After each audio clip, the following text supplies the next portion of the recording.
Hello guys, ano ba tawag ngayon? Paggabi na good evening. Ito na naman si Intay Cormot sa may ginabi. Galing po ako sa simbahan. Sunday po ngayon. Ngayon po ay papasok pa po ako sa amo ko. At may bit-bit akong atay. Napag-utusan lang po. Papakain lang yung aming mga alagang aso.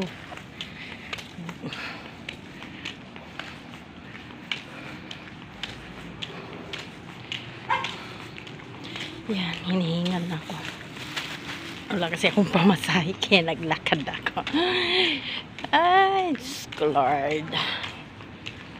Bukas uwi naman din ako sa bahay. Kanina doon ako. Ngayon, umuwi ako kasi nagsiseminar po kasi ako ng couple for prize. Pang-4 na linggo na ngayon, di ako pwede mag-absent. Kailangan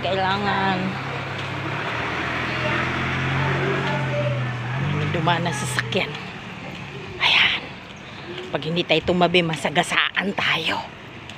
Ayan. Madilim na siya, umaambon pa ako yan, masama pang pakiramdam ko. Wala may alaga kasi kami tapos umuwi ng province yung kasama ko kaya nag-shifting ako. Mahirap maghanap ng pera. Yan, umaambo na. Oh my god, let's go. Laka, bumagsak na talagang ulan guys. Ayun na, oh my god, sakit pa naman ang ulo ko. Tumatamalsik yung nag-aanggi. Palaki ng patak ng ulan. Wala akong payong dala. Bilis-bilisan ko paglakad na dito pa ako sa kalsada. Malayo-layo pa yung amo ko, umputahan ko. Hindi pa ako makapasok sa gate. Dito pa ako sa highway.